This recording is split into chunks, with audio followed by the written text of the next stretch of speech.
So sorry. Hi, everybody. So I'm the bookend. I'm the end of the night. So my wife and I, we were never gonna have kids.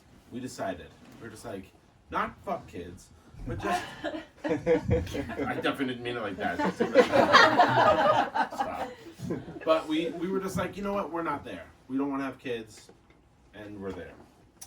And we decided this together, I guess, and kind of separately. But then there was a week. There was like a 5-day period. I was out of town, and I saw a dad skiing with his little baby girl, teaching her how to ski, old toddler. And my wife saw. My wife's a ballet dancer, and she saw a little boy in our neighborhood in a ballet outfit, a little tutu, and Mama was like teaching him how to get on point. And we like came back together the first night that I was back, and we had like a couple too many glasses of champagne, and I was like, oh, I want to have a kid. I want to try to have a kid. And she was like, oh my God, fuck, me too. What? Did we like come to this separately at the same time? And so it was on. And we were just like, this is going to be so easy. It's going to be nothing. Obviously, you guys are looking at me like I am virile. Amazing. Ready for it. My wife is like the healthiest person you've ever met in your life. And so like we were like the first time we take the helmet off and we go on the bike ride, like boom, boom. There's going to be a kid. Like 9 months later to the day. Not to blow the story, but that didn't happen. We had a couple of years of like trying, practicing all the fun words that you use around, like, oh, we're just having sex, we're banging, it's so cool, it's fun. But it wasn't fun. It was sad. We had a bunch of losses, and we had some really wild stuff happen that I'll save for another night. And we determined at the end of kind of like a 2-year period, 2.5 years, whatever, that IVF was going to be the only way that we were going to go, or the only way we could get to a baby, probably. And in that moment, it was like super sad, but it was also like inspiring. We're like, oh my gosh, we can actually do this. And we also found out that it was a thing on my wife's side of the equation. And I was like, fucking nice. It wasn't me. And that was a really gross feeling to have, because it was like, oh my God. And so, but it was selfish. I did feel it. But there was this part of me that was like, I don't know if you guys know much about IVF, but it's very much focused on the person that's going to carry the baby. And I had kind of one job. And my one job became my entire life for a little while. And that was masturbation. I don't know if you guys have heard of masturbation, but it's fucking the bee's knees. It's rad. If you haven't tried it, let's stop the show for 5 minutes. Go somewhere, do it, great. It's awesome. But so I developed this like insane kind of fetish hobby. I don't know, it was like a hybrid. And that was sperm testing. And so like you have to go get your sperm tested just to see like what's this part of the equation, what's this ingredient in the recipe, like what's it doing, how's it doing? And so I went to the hospital, and I went to this like floor of a different building, like a different building that I'd never even seen before in this hospital clump, and a different floor that I'd never been to. And it was like buck wild. Like it wasn't like a hospital floor, it was like carpeted. And there was like plants. It looked like one of these like fancy like, I don't know, store where I'm gonna get some like, you know, something incensey, something that I'm gonna burn, something I'm gonna like have to take too much care of in my house in an expensive pot. I was like, holy fuck, this was awesome. And I was like, this is my jack off floor.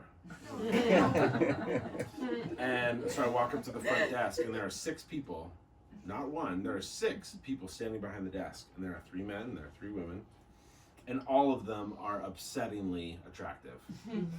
Like very distracting. For a hospital, for Portland, for kind of anywhere, I was just like, whoa, hello. And they check me in, they know who I am, and they hand me like a pill, basically like a pill bottle, right? Like the locking cap, and it's like a pill bottle. And then I'm guided by like a moonlighting Victoria's Secret model. I'm not exactly sure, but this like just very distractingly attractive person. And I think this is all like a ploy. It's all part of the game, right? Like you're kind of like supposed to be have your juices rising as you come into this part of the hospital. And so she takes me to this room, and it's like a dentist room. Like I don't know how to explain it. It's like where you go for the doctor's exam, but there's no table in it or no like weird, the thing that where the feet rise and the head rises and there's the crinkly paper and all that. No, there's a chair. It's Spartan. It's like sparse. There's a chair. There's a sink. There's like a Costco size lotion container. And then there's a magazine rack. And I think I was thinking what all of you guys were thinking was like a fucking magazine rack, like paper magazines. Ew. Are you serious? Like how many people have used these? And I was like, wow. And so I was really, and also like, obviously we all have like porn production / screening studios in our pockets. Like you can find anything we want that's ever been made like on our phones. What are we doing? So I grab a magazine. I look through the magazines and all of them, they are all gay male porn for whatever reason. This is not a judgment, this is just an observation. And I'm like, let's fucking go. And so I pick a magazine that has some healthy looking boys and kind of lightly haired. And these boys are getting into a pickle. There's a real pickle in the story. I'm all in. It's great. But like about halfway through this novella, I kind of realized that, I noticed a thing. And one of the things I didn't notice when I walked into the room is this little kind of foot by foot, like stainless steel box that's in the corner. Oh, no. And it's a two-way door. So it's like when my party's over and the cup has been filleth, I put it into this door and the other side of the door opens, hopefully once I've closed my door, and someone takes it, right? And the reason that I notice it is that I'm having fun and I can just hear that the staff members are also having a great time on the other side of this very thin stainless steel double door. And they're watching like TikTok videos. And they're watching TikTok videos that I know. Like I'm hearing them watching like unlikely animal friendship videos. And I'm like, fuck, I know that one. It's a wombat and it's a sloth. I can't remember the slow ones, the sloth. Narwhal. Oh. And it's kind of taking me out of my game. But I know that there's one thing I can do. And it's I can go to my phone. And I have a certain thing, right? So I like this one pornographic video personality, and it's a person that looks exactly like my wife. Exactly like my wife. Like to a weird point. And I kind of think of it as, I think it's, a lot of people said it's weird. I think of it as romance, I guess. It's like I'm not digitally cheating on her. I'm like, oh my gosh, we just like know each other. And this person has like 12 videos that they've made of all time. And I've seen all of them a million times. So I know like every movement. I know where the marks are. They're like, oh, fucking, he hit it. Yeah, nailed it. And so I go to my wife's oeuvre. And that gets things moving along. And it's great. And I don't care about the TikTok videos that are happening. And then the moment of inevitability arrives. And I know that I'm like, oh my gosh, it's happening. I'm going to be a dad. It's amazing. And at that moment, I notice that this is a pill container, basically, that I'm having. This is where the story ends, is me entering this pill container. And it's very small, and it's a very specific bullseye that I have to hit. And I'm very focused. I'm good at my job. And because I'm focusing so hard, I paper cut my penis on the side of this pill container, which is very sharp. And of the things that should be sharp in the world, probably not this. Yeah. And so at the same time, I am managing my future son and blood that is spraying out of the side of my penis, which I somehow manage to keep separate. And because I'm like, I don't think blood is going to be the best ingredient for my new child in the world. And so I Kleenex one side, and I pill jar the other side, and we're all good. I was holding that out too far, everybody.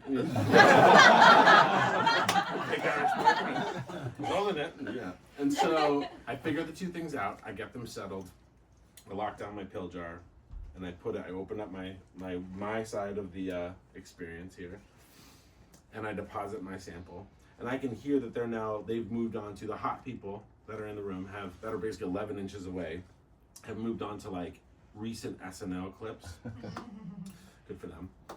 I shut the door. I leave. Now, I don't leave through like a jetpack rocketing through the sky. I don't dive into like a laundry chute.